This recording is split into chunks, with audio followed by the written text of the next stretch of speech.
Pessoal, boa tarde mais uma vez. Agora a gente vai dar continuidade ao mesmo assunto, né? A pesquisa científica, como é que a gente pode construir isso.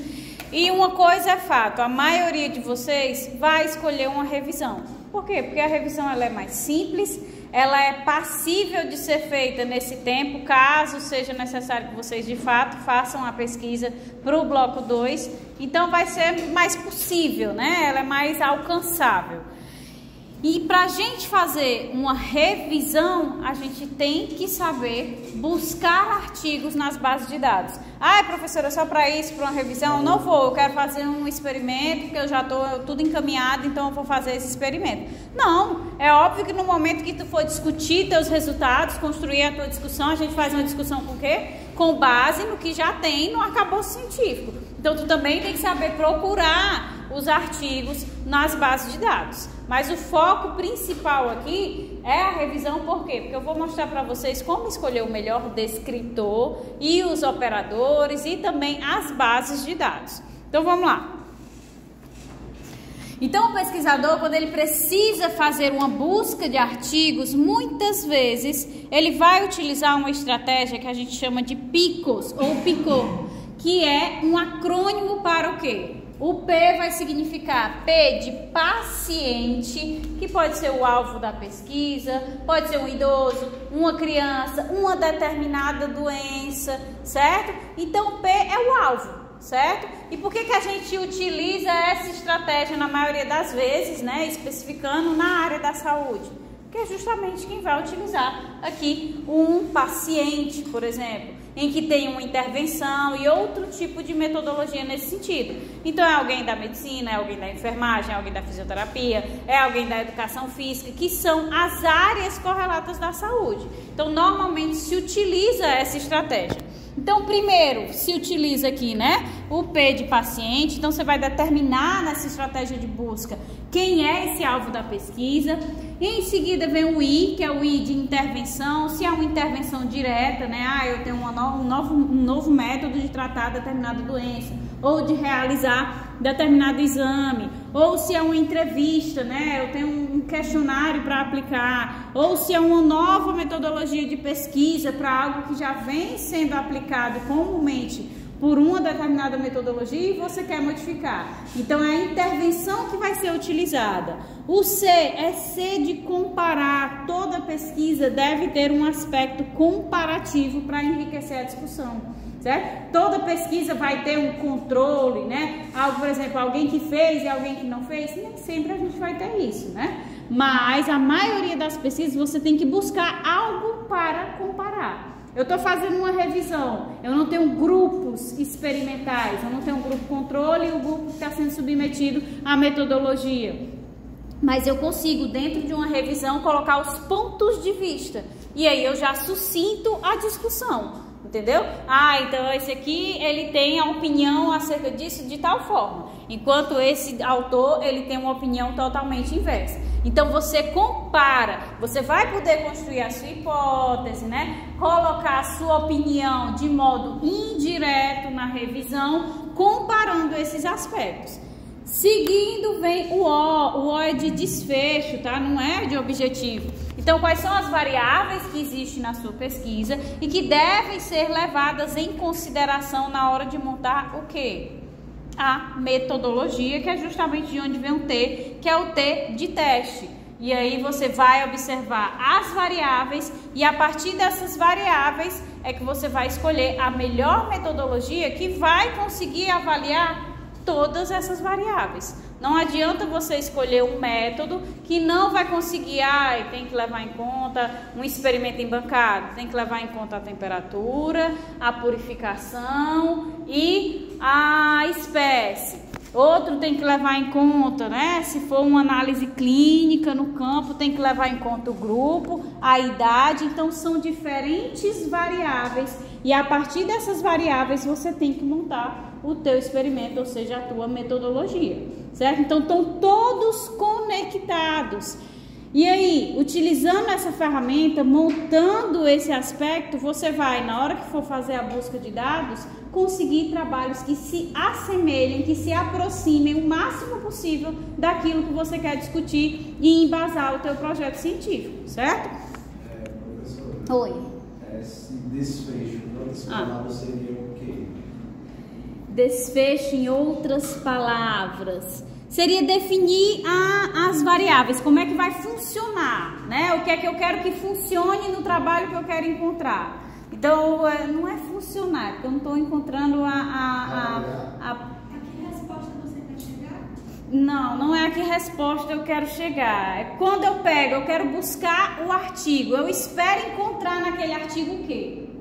Entendeu? É o desfecho do artigo que eu quero encontrar. Então, se eu quero corroborar a minha hipótese, eu quero encontrar artigos que cheguem, na hora que eu jogo no banco de dados, eles digam, quem se alimenta melhor é mais saudável. É tipo uma moral de história do nátrio. Por aí, né? Mas na pesquisa científica não utiliza, mas é exatamente isso. Você quer saber qual é a conclusão, qual é o desfecho daquele artigo que você quer encontrar, certo? E aí, você vai observar naquele trabalho, nas variáveis que você vai montar dentro da tua pesquisa, se a metodologia que ele está aplicando, você pode aplicar. Se você pode utilizar a mesma metodologia, se você vai mudar algumas coisas por conta de você ter adicionado outras variáveis. Então, tudo isso vai interferir ali na tua busca. Você sempre vai utilizar todos esses aspectos? Não.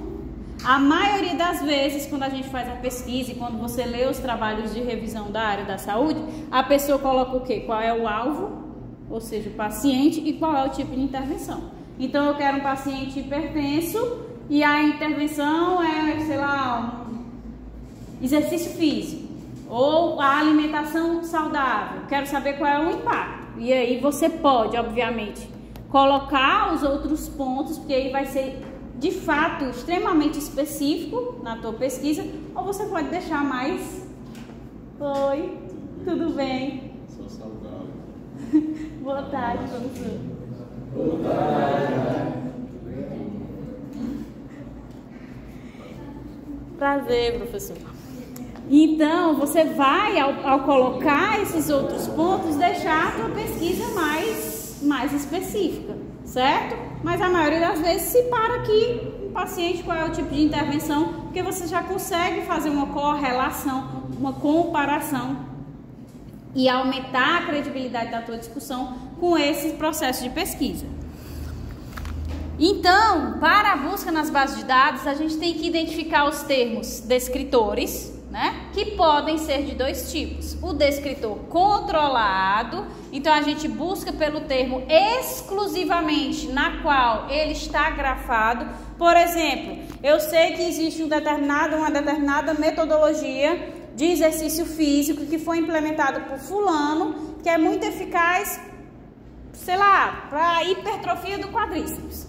E eu sei que esse autor ele trabalha exclusivamente em cima dessa metodologia. Então, a busca de dados que eu vou fazer, em vez de eu usar todas as estratégias, né, eu vou utilizar um descritor extremamente específico. Então, eu vou usar o nome do autor, né? Então, é o quê? Ele é controlado, porque você sabe exatamente o nome dele, você joga lá e você só quer os trabalhos que envolvam o nome daquele autor. Aí você pode, no momento, né, da seleção, da segunda filtragem, especificar lá na tua metodologia que você vai colocar um filtro com base em sendo o primeiro autor ou sendo autor correspondente. Eu só quero os artigos em que ele seja o primeiro autor ou em que ele seja o autor correspondente. Se ele for coautor, eu não quero.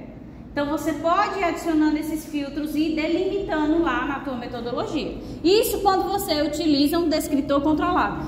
Professora, descritor controlado é só o autor? Não, pode ser outra coisa. Eu quero todos os artigos que tenham exclusivamente hipertensão. Pressão arterial elevada? Não quero.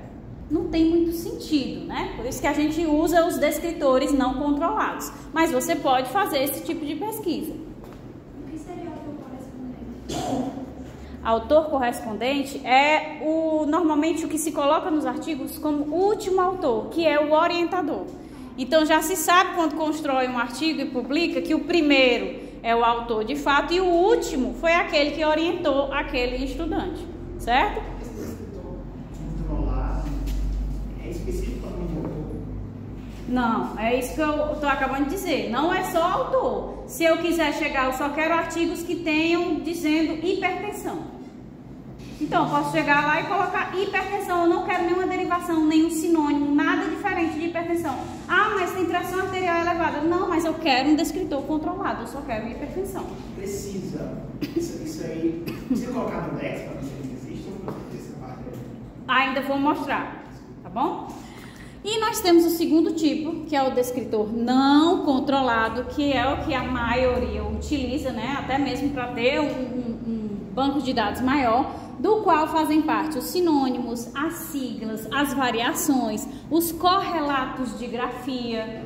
Então, quando você não controla o descritor, você tem que colocar lá, isso aqui praticamente ninguém coloca na metodologia, mas devia estar exposto na metodologia. Irei utilizar nesse trabalho um descritor não controlado. Aí o principal, coloca lá hipertensão. Aí vem sinônimo, pressão arterial elevada, né? Então vai colocando todos os sinônimos para poder... Perde relevância ou às vezes é porque é necessário? Não, é porque é necessário, não perde relevância não, é porque é necessário mesmo, certo? A maioria das vezes só se usa o controlado quando você está de fato em busca de um autor específico que é muito expert em determinado conhecimento. Aí você quer tudo daquele autor, certo? Mas o normal é se usar descritores não controlados. Porque, não sei se estou entendendo corretamente, porque quando a gente joga, se você vai falar até depois dessa parte, quando a gente joga nos 10, por exemplo, atenção para a saúde, aí aparece, existe esse termo lá nos 10, aparece negrito, bem grandão, aí embaixo tem alguns sinônimos, né? Expressão da família, atenção básica e tudo mais. Se eu quiser utilizar o descritor controlado, é aquele... É só atenção primária à saúde. Aí, por exemplo, os demais que estão sendo usados lá embaixo, se eu usar o campo desse, é um não controlado. Não é isso. É quando você vai fazer a busca, você vai usar atenção primária à saúde e atenção básica, ou seja, você vai utilizar os sinônimos. O controlado é quando você utiliza só um único termo. Do jeito que ele está ali grafado, você não quer outro. Então, por exemplo, atenção primária à saúde tem inúmeros sinônimos, mas você só vai utilizar atenção primária à saúde. Ah, mas eu quero saber ela no aspecto da epidemiologia.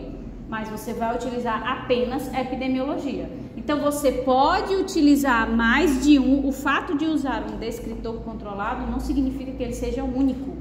Significa que o termo sinônimos aos quais ele está relacionado não serão utilizados. E que se usar tem que colocar na metodologia. Tem que colocar na metodologia, explicitamente. Esses que aparecem embaixo são sinônimos. Se você vai usar tudo, tem que determinar lá na metodologia os sinônimos que você utilizou. Eu utilizei os descritores tais, com os operadores tais, na base de dados tal. Eu utilizei os descritores tais, com os operadores tais, na mesma base de dados. Então, você tem que deixar claro na tua metodologia os descritores que você utilizou, certo? Tem algum prejuízo, assim, em vez de utilizar o descritor, a palavra controlada, para utilizar uma palavra-chave, por exemplo, em alguma frase, realmente vai ser existindo por exemplo. É porque palavra-chave, eu não sei se eu entendi tua pergunta, mas palavra-chave é uma coisa, descritor é outra. A palavra-chave é aquilo que você, que fez a pesquisa, que construiu o trabalho, coloca no teu trabalho para que as pessoas tenham acesso a ela. E é tão importante quanto o descritor é o que você usa na busca. A palavra-chave é o que você gera após o trabalho.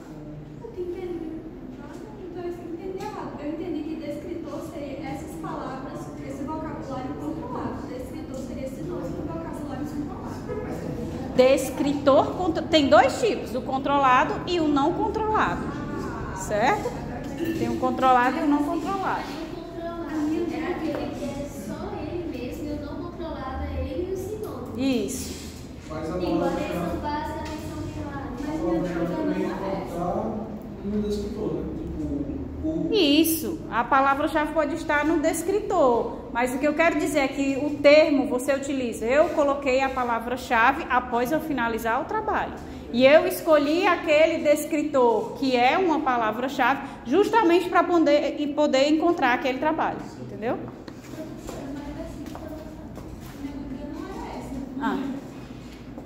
Por exemplo, eu fui fazer uma pesquisa em que o tema central, a palavra central seria plano de parto, mas não existe um descritor controlado para isso.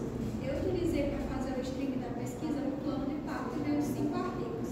Se eu utilizasse quaisquer outros que fossem... Em todas as bases de dados?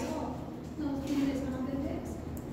Então, tem que procurar em todas as bases de dados. A Biblioteca Virtual da Saúde é muito limitada nesse sentido, certo? É o que eu vou já falar. Vamos seguir, que aí vocês vão ver, tá?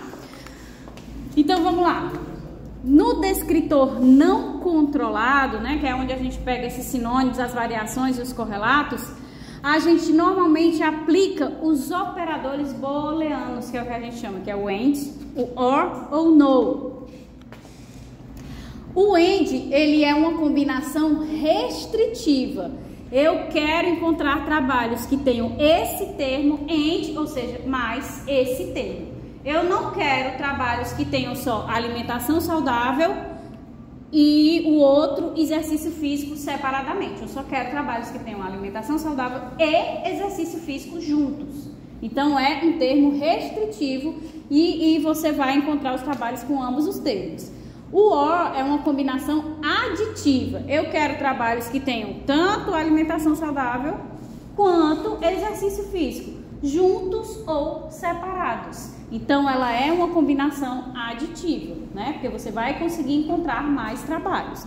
E o NO, obviamente, é uma combinação de exclusão. Eu quero este termo, mas não este termo. O NO, ele é muito utilizado naqueles trabalhos em que normalmente você sempre encontra algo associado. Por exemplo, obesidade e hipertensão. Então, normalmente os trabalhos estão sempre ali juntos. Ah, mas eu quero só obesidade, eu não quero saber de hipertensão. Então, obesity and no, né, hipertensão. Então, você vai excluir aquilo que você não quer. Eu certo? não sei se é aplicado, mas, por exemplo, pode ser o exemplo do SARS e da própria Covid. Quem pesquisa só o SARS, às vezes digita SARS, aí já vem vários SARS-CoV-2. Então, você colocar assim, só sobre SARS, SARS no Covid-19. Aí você tudo que for SARS-CoV-2 automaticamente. Isso, exatamente. Pode ser exatamente isso. Então, na prática, como é que a gente faz essa busca de dados? A melhor base de dados para vocês procurarem trabalhos é o PubMed. Ah, professora, mas eu sou da área da saúde, e na área da saúde a gente costuma pegar os outros trabalhos nacionais, porque o nosso sistema, a nossa rede de saúde é distinta dos outros países. Não façam isso, certo? Eu sei que a imensa maioria, para que você possa comparar lá na frente os resultados, são os trabalhos nacionais, mas você precisa do arcabouço do que tem lá fora, certo? Principalmente nos países que têm um alto nível de publicação científica. Então, tu vem aqui no PubMed, abre lá, tem aqui o site, se vocês quiserem, olha o PDF aí que eu mandei para vocês, tá aqui o link, se quiserem buscar. Vem aqui na busca de dados avançada, né? Obviamente, se é uma plataforma internacional, os termos a serem colocados serão termos em inglês. Ah, professora, eu vou fazer buscas em plataformas nacionais, né? Biblioteca Virtual da Saúde e nas plataformas internacionais. Então, coloque na sua metodologia que você vai utilizar os descritores tais em português com os operadores que você escolher e vai utilizar os descritores tais em inglês nessas bases de dados. Tudo tem que estar muito claro, certo? Então, clicou lá no painel do avançado, vai abrir isso aqui. Aí você coloca aqui junk food, né, que é a comida ruim. Aí vem adicionar, certo? Você coloca adicionar. O que vai acontecer? Ele já coloca aqui como um assunto de pesquisa que você quer. Mas você quer só junk food? Não, eu quero junk food, câncer.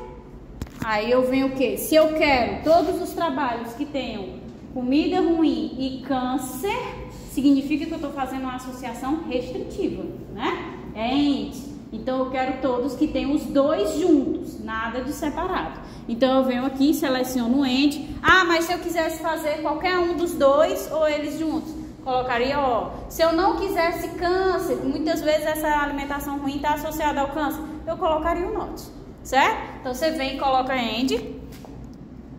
E aí ele já junta aqui mais um. Ah, mas eu quero saber também com a alimentação saudável. Quero saber os trabalhos que tem em torno disso aí. Eu venho mais uma vez and healthy food.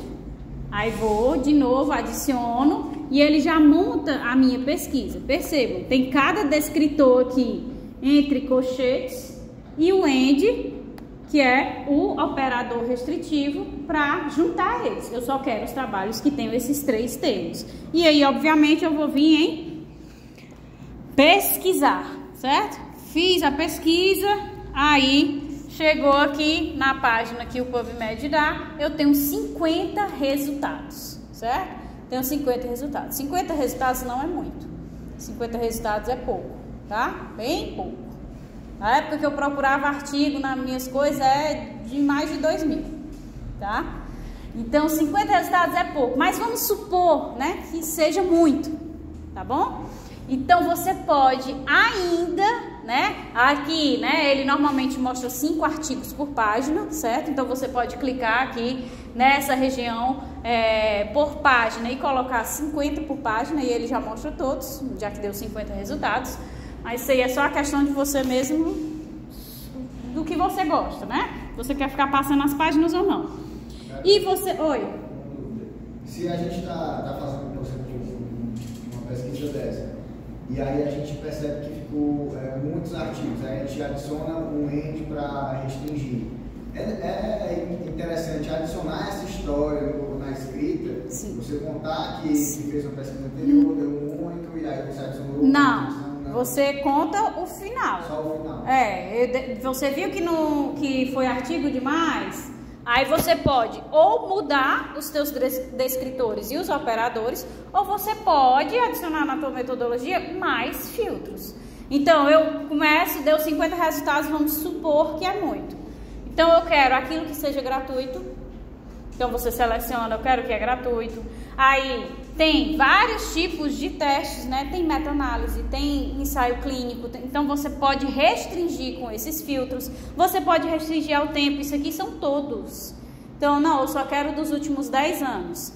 Aí você adiciona os filtros. Então quando a gente obtém muitos resultados, a gente pode aumentar os filtros utilizados ou, no caso contrário, reduzir as restrições. Então vamos supor que aquela pesquisa que eu fiz deu 2 artigos.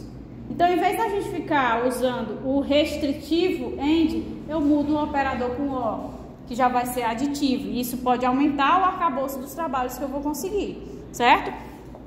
Então vamos colocar, deu muito artigo, eu adiciono os filtros. Ó. O que é de graça, dos últimos 10 anos, e aí eu tenho a redução da quantidade desses artigos, eu não estou enxergando, meu Deus, para 30, pronto.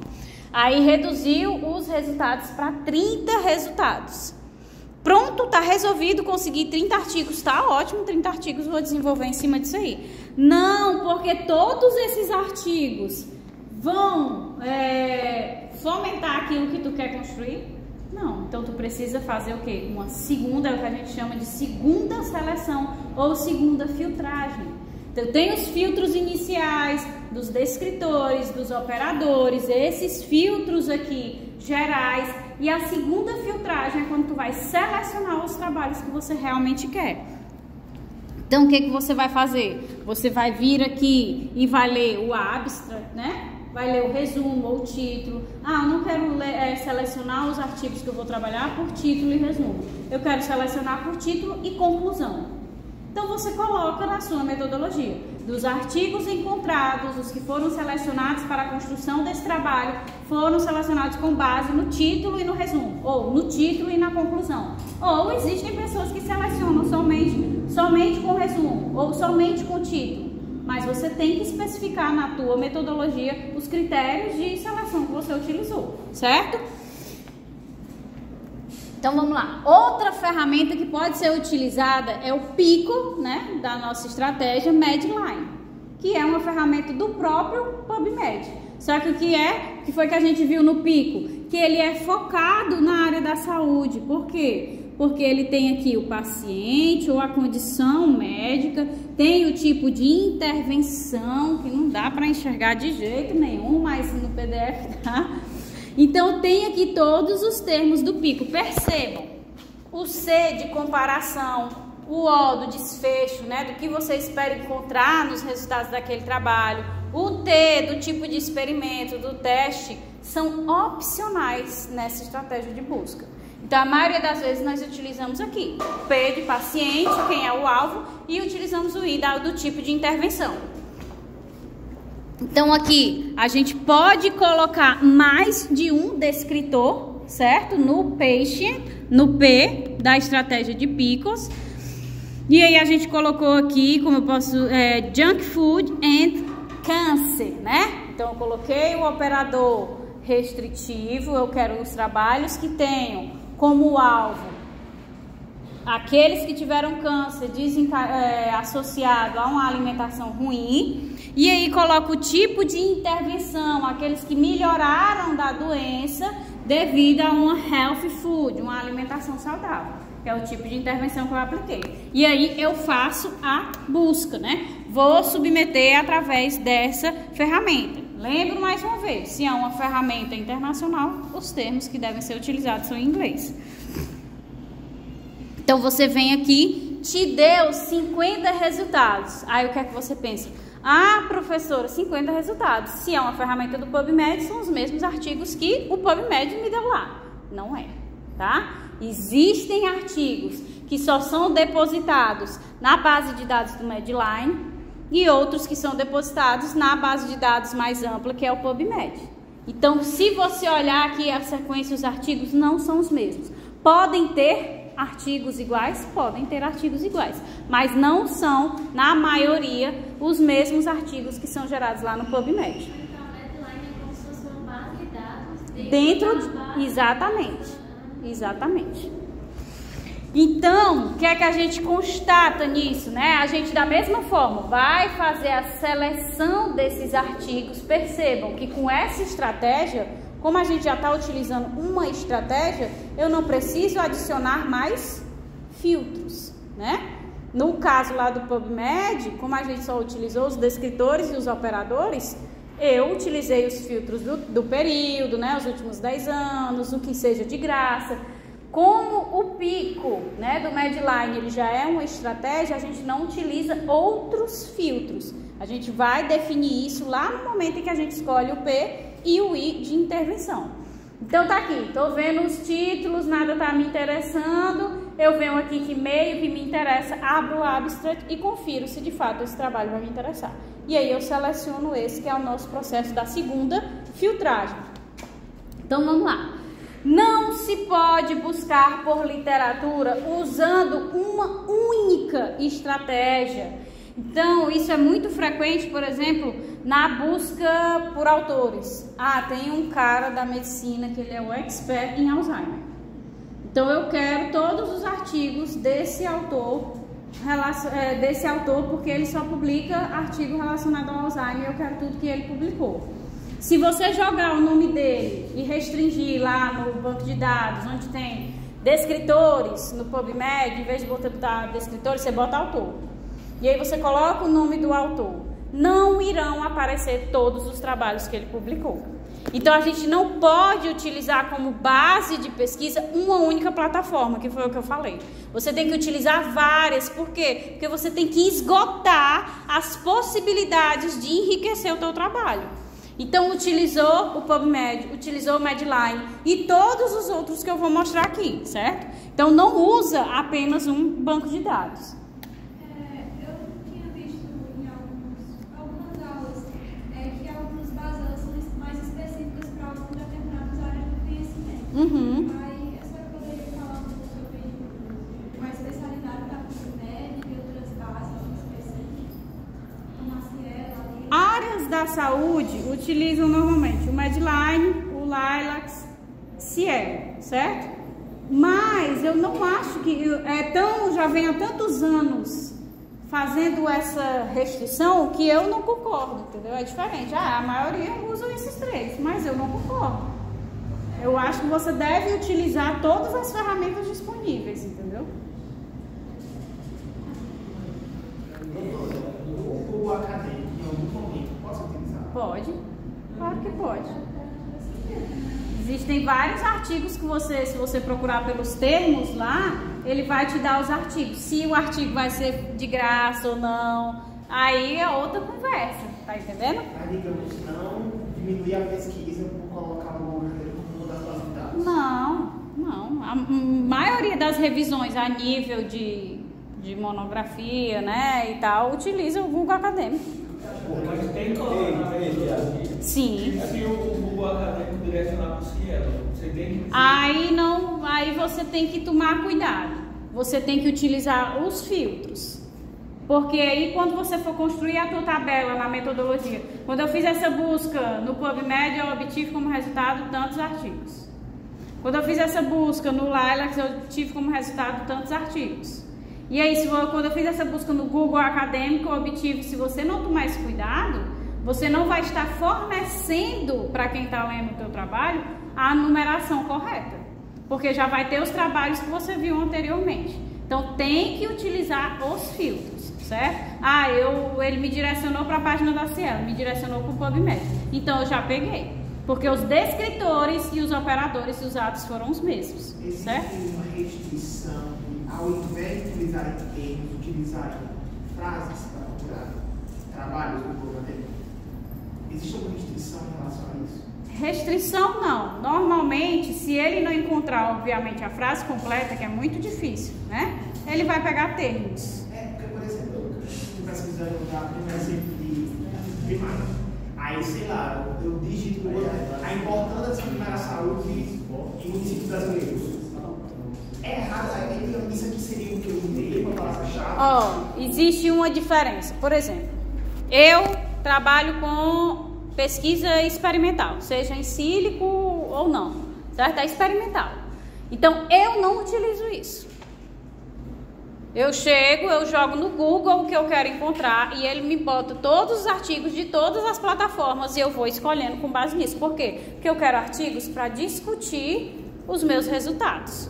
Então, eu não tenho necessidade de, na minha metodologia, explicar de onde eu tirei as referências. Isso não cabe num experimento, numa pesquisa experimental.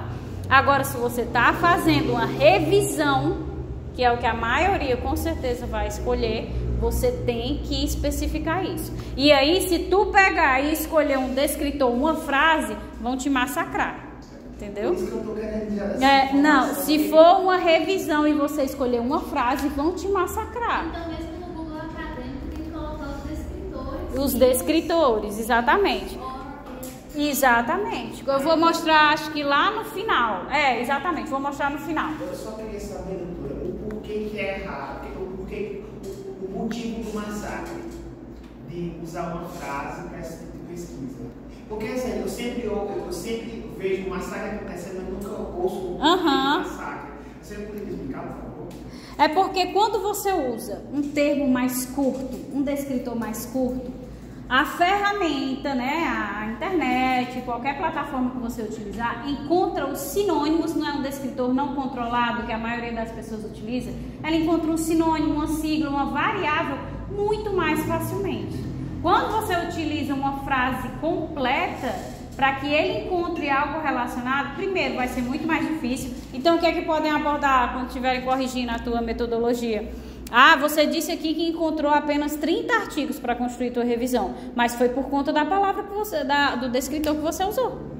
Se você tivesse usado mais curto, você teria encontrado muito mais, porque ele teria ido em busca dos sinônimos de forma muito mais simplificada, entendeu? Então, empobrece a riqueza do teu trabalho, porque encontrar algo que tenha todos os termos daquela frase é muito mais difícil. Mas, doutora, isso não seria já um filtro prévio, ao invés de ficar usando o END, se das contas, eu já botava exatamente o tema que eu estou querendo pesquisar, aí via menos artigos, porque teoricamente estaria mais próximo do que eu estou pesquisando?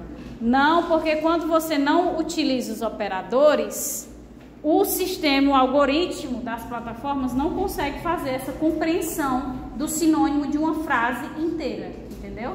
Então limita a busca dele.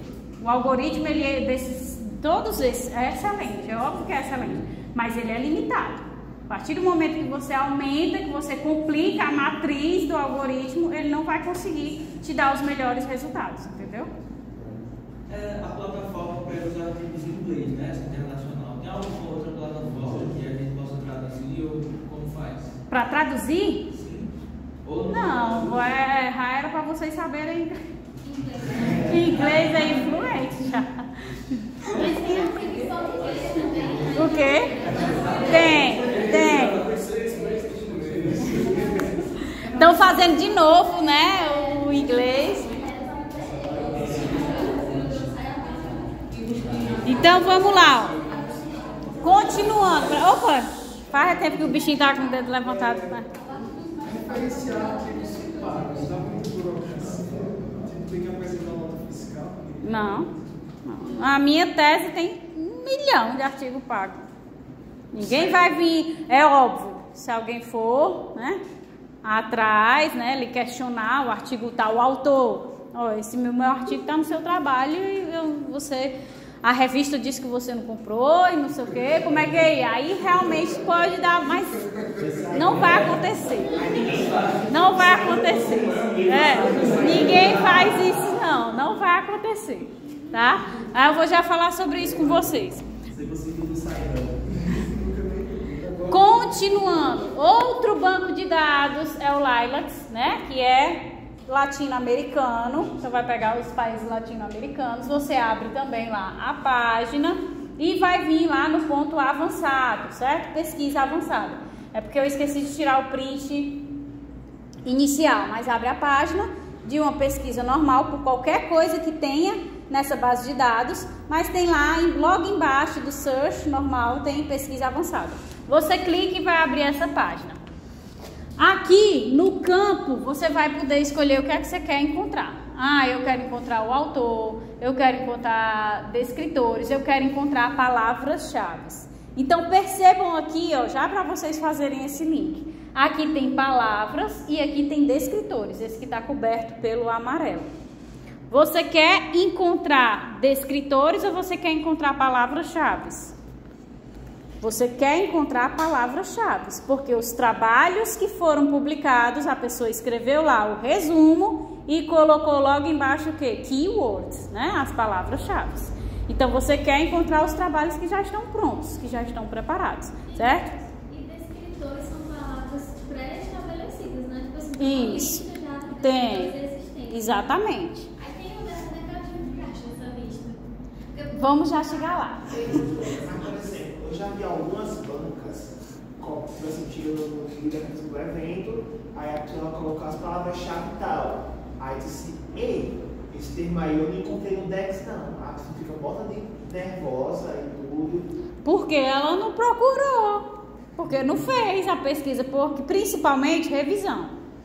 Então, A pessoa ela tem que estabelecer lá na metodologia dela direitinho. Ó, eu quero fazer uma pesquisa com alimentação saudável. Minha pesquisa vai envolver isso. Então eu vou lá no Dex, que a gente vai já ver. Vai lá no Dex e vai procurar os descritores relacionados. Então você tem que escolher isso. Se a pessoa não fez isso, ela perde. Então por isso na construção da metodologia dela, ela já tem lá que colocar para antecipar, não levar uma lapada, entendeu? Mas, por exemplo, a palavra-chave não é uma coisa que deveria, de acordo com o trabalho que ela fez, ela vai colocar essas palavras-chave? Palavra-chave que você está falando não é diferente desse tudo? Isso, as palavras, o que é que eu estou falando desde o início? Os descritores, eles vão buscar a palavra-chave. Se você não conseguir relacionar, correlacionar, se não existir essa palavra-chave como descritor lá no Dex, você dificulta o acesso da pessoa ao teu trabalho. Então o ideal é que sua palavra-chave seja um descritor, exatamente. Então vamos lá. Então chegou lá, eu vou escolher as palavras, eu quero buscar as palavras-chave e percebam que aqui já está tudo colocado direitinho, ó. And. Então eu vou escolher palavras e vou colocar o meu fast food, câncer e healthy food ou alimentação saudável ou alguma coisa nesse sentido. vou fazer a pesquisa. Aqui só me deu um artigo, provavelmente porque eu escolhi ali a alimentação saudável, certo? Então, normalmente se escolhe um operador booleano, mas a gente pode utilizar todos. Isso é importante que vocês compreendam também. A maioria das vezes, a maioria das revisões, as pessoas escolhem AND, certo? Mas você pode, na hora que estiver construindo lá a tua metodologia, eu fiz a busca no Lilacs, usando o descritor tal, AND, descritor tal.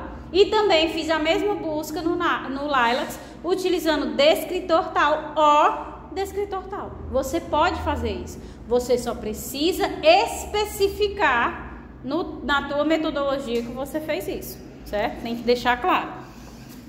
Então aqui deu um resultado de 1, beleza? Você precisa especificar na metodologia como se fez essa pesquisa. O ideal, né? Eu sempre digo isso para os meus alunos que eu orientava nas revisões: construa uma tabela. Fica lindo, fica bonito mesmo. Tabela na metodologia, uma tabela na metodologia. Descritores, base de dados utilizada, resultados, isso obviamente quando já faz, né? Antes você pode utilizar só os descritores que serão utilizados, a base de dados, os operadores que vão ser utilizados, e você coloca tudo numa tabela bem bonitinho. Então, a palavra-chave tem que ser uma palavra que em algum momento tem sido citada dentro do seu texto? Tem que ter sido citada, né? Ou não? Com certeza ela vai ter sido citada. Normalmente as palavras-chave elas são citadas ao longo do texto, porque você quer que a pessoa tenha essa referência. Mas não necessariamente. Você pode não colocar ao longo do seu texto, mas é praticamente impossível, porque as palavras-chave elas estão diretamente atreladas ao tema. Não tem como tu desenvolver o tema de uma pesquisa sem citar uma palavra-chave. Assim, a gente fez um trabalho e lá tem a parte de você colocar 3 palavras-chave. Uhum. Caso a gente achava que era a mesma coisa que descritor, a gente foi lá no Dex, pegou 3 descritores e colocou lá. Só que a gente entendeu que poderia ser tipo, por exemplo, a gente fez o trabalho todo e a gente não usou a palavra educação em saúde, mas já subtende-se que o que a gente fez é educação em saúde, mas a gente colocou como descritor, como palavra-chave. Então não pode, no caso, né? Nesse caso tem que colocar. Tem que ser algo que está no texto. Porque quando a pessoa busca, o que ela vai encontrar? O que está no teu título e no teu resumo, basicamente. No texto é só se você tiver citado, por exemplo, um trabalho com uma determinada espécie, né? De planta, de animal. Aí você realmente cita várias vezes, aí você vai encontrar. Mas se não, o ideal é que você utilize essa palavra-chave que vá vincular diretamente ao teu texto. Não utilizar como descritor da busca dos trabalhos de desenvolvimento não, certo? Então você constrói uma tabela com os termos descritores, com os operadores booleanos, né? Com a base de dados. Isso para quê? Para você justamente facilitar a organização da tua metodologia e o que? A reprodutibilidade quando alguém for utilizar lá na frente, tá? Então, por exemplo, o que é que eu tô falando? Eu posso modificar, é apenas eu colocar lá na metodologia que eu fiz essa modificação. E aqui eu coloquei o AND, mas aqui AND not alimentação saudável. Eu tirei o alimentação saudável, né? Eu excluí e fiz a pesquisa novamente. O que foi que aconteceu? Apareceram mais resultados e mais uma vez, esses resultados eu vou utilizar todos? Não. E eu destaco novamente, nenhum dos resultados que eu obtive nessa nova pesquisa foi aquele um artigo que eu obtive anteriormente. Então, por isso que a gente tem que exaurir todas as possibilidades que a gente tem. Então, eu vim, né? Li, selecionei com base no título e no resumo. Esse artigo aqui, ele está bem dentro dessa correlação entre a alimentação saudável, câncer e uma alimentação ruim, certo? Alimentação ruim, né? Fast food e o câncer, na verdade, que foi o que eu coloquei lá. Então, esse está bem dentro, então você selecionaria, faria o download e utilizaria esse trabalho. Já os outros não serviam nenhum, por mais que deu mais resultados, não serviam, certo? Temos também o banco de dados da Cielo, certo? Lá no Lilacs, você pode utilizar termos em português e você pode também utilizar termos em espanhol, certo? Latino-americano, mas você pode utilizar os termos em português. Posso utilizar em inglês também? Pode utilizar em inglês também, mas normalmente em português já é suficiente. Mesma coisa aqui na Cielo, a gente também vai utilizar os descritores, né, em português. Então você vai mais uma vez, né, aqui, na hora que você abre a página de pesquisa, a Cielo tem uma página principal, mas ela também tem a aba de pesquisa, de pesquisar na Cielo, aí você já pode abrir diretamente do Google nessa página, e ele já abre essa página aqui, em que você vai escrever, né, fast food, aí adicionar outra linha, que é justamente para você colocar o outro descritor, certo? Então você vem, adiciona outra linha, que não vou mostrar porque é a mesma repetição que vocês vêm vendo, certo? Então adiciona outra linha, aí você coloca na nova linha o câncer e coloca o operador AND. Tanto que eu fiz aqui a pesquisa, que eu não sei porque que tá tão ruim para aparecer, mas tem aqui, né, o fast food and câncer and alimentação saudável. Não obtive resultado nenhum. Fiz várias modificações aqui nos termos descritores, nos operadores, para ver se encontrava alguma coisa. Também não obtive resultado. Então vamos supor, começou a tua pesquisa pela Cielo. Se tu encontrasse 0 resultados, não, vou mudar minha pesquisa, não vou mais pesquisar isso não, tu já ia parar? Não, né? Tem várias outras bases de dados para você correr atrás e tentar encontrar alguma coisa. Então, nesse contexto, porque não se obteve resultados em um banco de dados, não quer dizer que não há dados sobre o assunto, pois há sempre outras bases a serem pesquisadas, outros descritores a serem utilizados, e você pode modificar os operadores. Então, algumas vezes aparecerão artigos de acesso bloqueado que são pagos. Infelizmente, você não vai ter acesso a esses trabalhos, mas existe uma ferramenta atualmente chamada de Sci-Hub, que é como se fosse uma pirataria de artigos científicos. Certo? Então, é de fato uma pirataria. E quando você coloca do artigo pago, que você consegue o acesso através do Sci-Hub, você utiliza esse artigo, tu vai colocar na tua metodologia que tu utilizou o Sci-Hub? Não faça isso. A minha tese de doutorado tem uns 20 artigos pagos. Tudo aqui do Sci-Hub. Lá na minha não tem nada disso, entendeu? Você não vai colocar. Não, mas não, isso não existe, entendeu? A gente fala porque não tem como. Isso não é, já é padrão. É uma paquistanesa. Vocês já conhecem? É uma paquistanesa que ela sabe mexer lá é uma hacker, né? E sabe conseguir baixar os artigos, porque ela acha que a literatura científica deve ser para todos. Ela não deve ser limitada. Então ela pega e baixa tudo. O quê? Ela já tem para todas as línguas. Eu sei que a menina é paquistanesa. Você falava que esse Sci-Hub era russo, tanto que ele não é da teoria da conspiração, não, porque eu acho que ele é meio da conspiração. Porque o Sci-Hub, ele pegava, colocava um adesivo na câmera do notebook para você espionado pela Rússia. Minha Nossa Senhora. Oh, muito obrigada. Então, vai ter vezes que você vai encontrar um trabalho muito bom. A maioria das vezes você consegue ter acesso ao título e ao resumo. Aí tu lê o resumo, caralho, que trabalho massa, meu irmão, preciso desse trabalho. Pago 40 euros. Aí você vai, pega lá o DOI, copia, vai no Sci-Hub, ele desbloqueia, você lê, coloca lá, ninguém vai saber. É que nem eu achei uma graça, né? Eu orientando a menina, aí teve um professor que estava guiando nesse processo da construção do projeto, né? Aí o professor disse, não existe mais artigo inacessível por conta do Sci-Hub, é só você ir atrás do Sci-Hub. Ele queria que ela colocasse na metodologia que utilizou o Sci-Hub. Aí eu, meu Deus do céu, a pessoa não tem noção, porque de fato, gente, é como se fosse mesmo pirataria dos artigos científicos. Então não é algo que você... Isso aí a senhora gosta do YouTube. Ai, não, eu não tem muito problema não. Então você não pode chegar e colocar isso na tua metodologia, mas você pode sim usar o trabalho. Quem é que vai chegar para ti, no caso de uma banca, que é o máximo que vai atrás do teu trabalho? A banca vai chegar e dizer, como foi que tu pagou esse artigo? Eu comprei porque eu sou rico. Oh, caramba, sou rico e comprei, olha mais. Vai fazer o quê? Não. Se ele quiser o comprovante, ele me bota na justiça para ir atrás do comprovante. Ele não tem direito a pedir numa banca o comprovante do artigo. Isso não existe, não.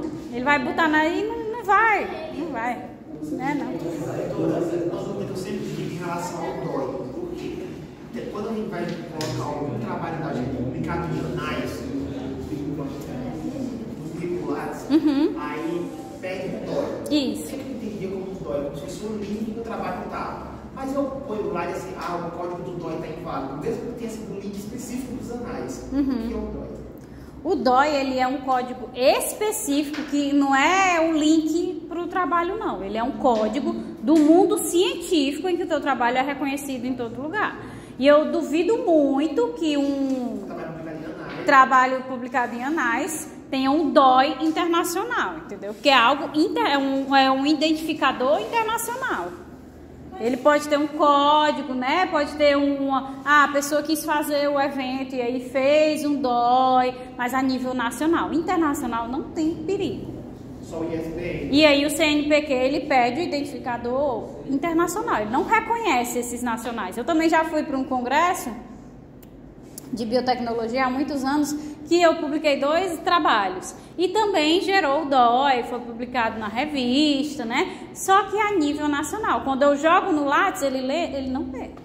Porque é o objeto identificador internacional. O que foi criado aqui dentro, ele não tem um respaldo científico para ser adicionado dentro do Lattes. Parece lá em vermelho, DOI inválido. Exatamente, é diferente. O quê? Adianta, porque certificados valem. O certificado vale. Bota em outro trabalho publicado em congresso, né?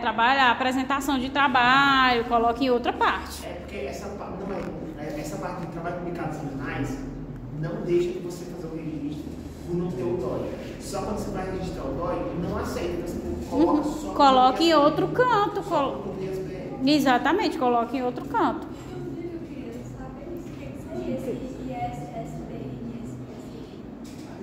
Normalmente, além disso, tem esse outro código e também é internacional. Na maioria das vezes, o que tem esses códigos são os livros, né? Capítulo de livro e tudo mais. Pode ter um artigo que tenha também? Pode, porque ele pode, inclusive, estar incorporado dentro de um livro. Mas a maioria é para livro, certo? Ele também é um código, ele também tem registro. Se você pegar, qual é o código, né? ISBN, aí você vai lá, joga, ele já liga diretamente ao livro, o capítulo que você publicou e tudo mais. Vai edital das residências da USP, né? Que trabalhos publicados, tipo assim, se for trabalho em eventos, se for só o trabalho em si, não conta ponto. Mas tem lá, trabalhos publicados em anais de eventos. Aí tem isso. Fez, não sei quando. Pois é. É diferente, mas você pode publicar, é bom, gente. Congresso, o que for, conta ponto. Tudo conta ponto. Pode ser pouquinho no concurso da UCA. Apresentação em congresso. Eu mesma trouxe um certificado para apresentar. E contava 0,01, 0,01 mais 0,01, né? Então conta sim alguma coisa. Então vamos lá, vamos supor que a gente abriu o Google Acadêmico, né? Eu botei os meus descritores com os meus operadores, né? E aí ele me gerou um monte de artigo. Um monte de artigo.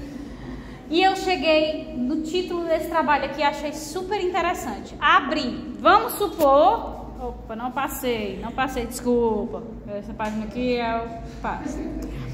Aí vamos supor que quando eu abri o link, o artigo era pago. Não era o caso, eu não quis ficar procurando um artigo pago não, viu? Então quando eu abri, vamos supor que era pago. Dizia lá 35 € para você ter acesso.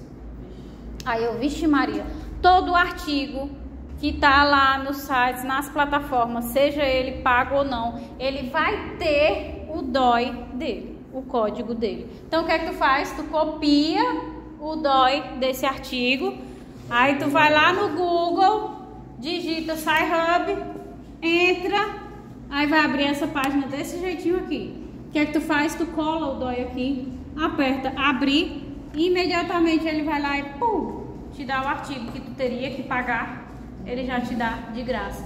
E você consegue enriquecer a tua discussão. Outra coisa boa, ele já te dá a referência bem direitinho. Não é isso aqui o formato da ABNT ou o formato, a normatização da universidade, certo? É o internacional. Então, se for publicar um artigo internacional, a referência já é aqui nesse jeitinho. Isso é Vancouver, né? O quê? Isso é Vancouver, né? Essa referência que você está contando. Sim, o formato. Eu procuro na cidade. Não, isso é Vancouver. Sim, isso é essa referência aí tem formato de Vancouver, né? Pois é, eu não tenho certeza se é formato de Vancouver, não. Realmente eu não sei. Mas aqui ele já te dá, que é o aceito em todos os artigos internacionais. Aí você já não tem esse trabalho, certo? Ah, eu tenho vários artigos, para eu não ter que ir jogando lá no Mendeley direto para obter as referências. Tenho vários artigos que não foram pagos, mas eu sei o DOI deles, eu jogo no Sci-Hub só para ir pegando as referências e ir colando lá no meu trabalho. Então, no caso, Eu não Sci-Hub sei direito.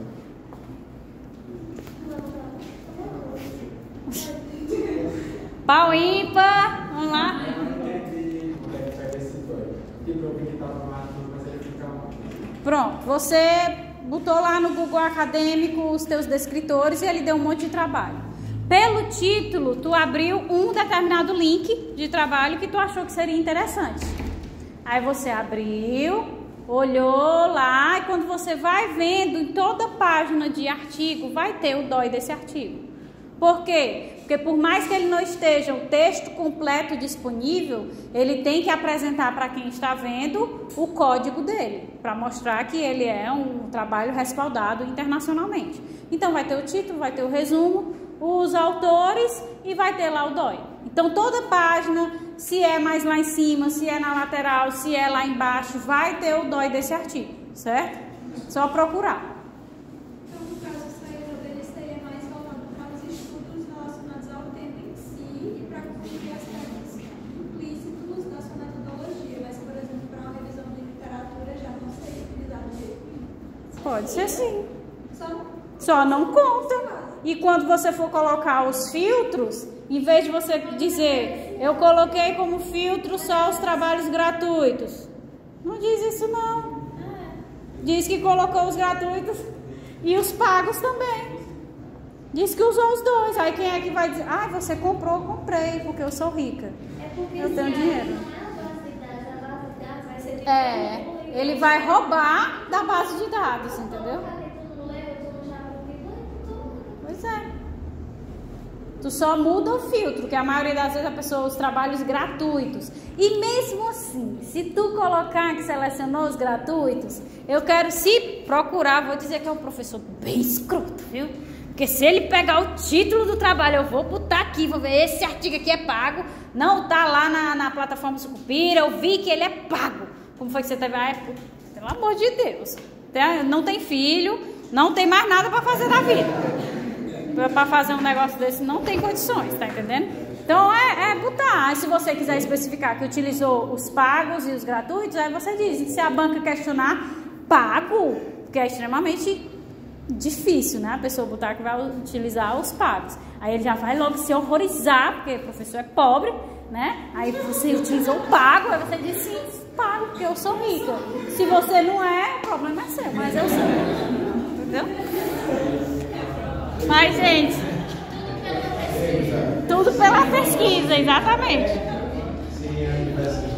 Então, gente, pra gente ir concluindo, é importante compreender que não basta encontrar artigos que se relacionam aos descritores utilizados. Ou seja, que vai direcionar as palavras-chave, ao período, se é gratuito ou não, se é um ensaio clínico, a meta-análise.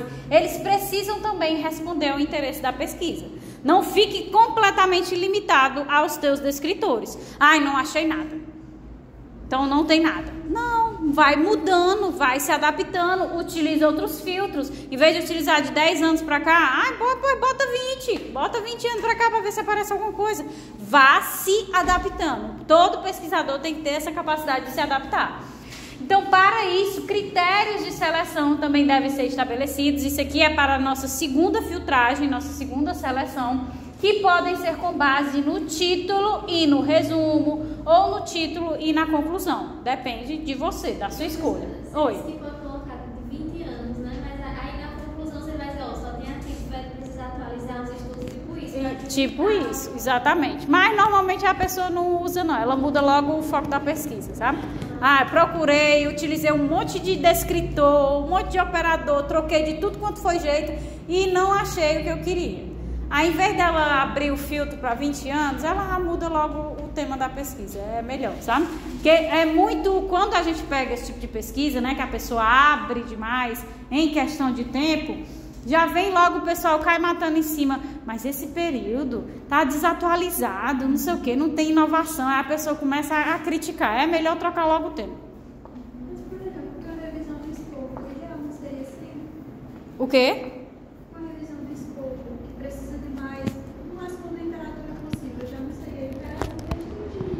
Sim, não seria interessante, mas a revisão de escopo não é o foco de vocês, né? É de um pesquisador já. Normalmente, esses artigos de revisão grandes, que tem um respaldo muito grande, é feito por quem tem uma expertise, um know-how muito grande.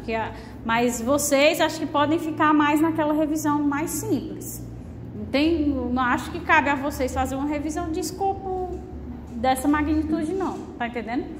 Aí, quanto menos você restringe, mais você vai ter vários pontos de vista, mais enriquecedor vai ser a tua discussão, porque vai ter o a favor de determinada forma, vai ter o contra de outra forma, e aí isso vai enriquecendo. Mas você ter a maturidade para conseguir trabalhar em cima de todos esses dados é muito difícil, certo? Então é mais mesmo para quem já está mais avançado.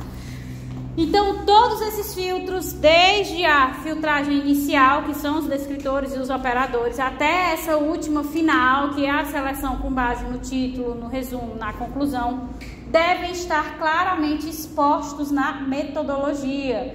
Isso vai trazer o quê? Confiabilidade e reprodutibilidade para a tua pesquisa. Desde o início eu estou dizendo que tem que deixar muito claro como se faz a tua pesquisa. Então, a melhor forma de escolher os descritores para a pesquisa de artigos nas bases de dados é ter em mente a função desses termos. E uma forma de não escolher descritores de forma equivocada é escolher termos que de fato são utilizados no mundo científico. Então, existem duas ferramentas que podem ajudar a escolher os melhores termos para a pesquisa na área da saúde: o DEX e o MESH. Então, aqui vocês veem a página, né, do DEX e do MESH, e ele já tem aqui de início, né, a pesquisa. E aqui você pode variar, né, o tipo de termo que você quer, mas o ideal para que você comece a buscar pelo teu descritor é que você coloque qualquer termo, certo? Então, você joga aqui, né, eu botei fast food, aí bota pesquisar. Aí vai aparecer o termo que você colocou, que é fast food, e começa a aparecer os sinônimos, que é justamente um descritor não controlado. Então, aparece todos os sinônimos que você pode utilizar no teu processo de pesquisa. Ele é uma ferramenta que pode ajudar a escolher os melhores descritores para a tua pesquisa. No entanto, não é uma ferramenta 100%. Algumas vezes o contexto é diferente do que se quer, que é o que a gente deve sempre ler quando faz essa busca aqui na nota de escopo, certo? E deve se atentar a isso. Por exemplo, eu quero procurar alimentos não nutritivos. Joga no DEX, não tem. Fast food, não tem. Junk food, não tem. Eu joguei aqui o fast food, o que é que ele diz? Comida feita de forma rápida, comida rápida, cozinha rápido, restaurante que cozinha rápido. É isso que eu quero buscar? Não é. Também, por exemplo, a gente estava fazendo uma pesquisa dessas férias, né, que eu já vi, aí um desses termos que é imprescindível para o trabalho da Baby Blues. Tentamos tudo aqui, Baby Blues, blues puerperal, tristeza pós-nascimento, tudo. Não existe. Aí tu vai deixar de usar esse descritor porque não está no DEX?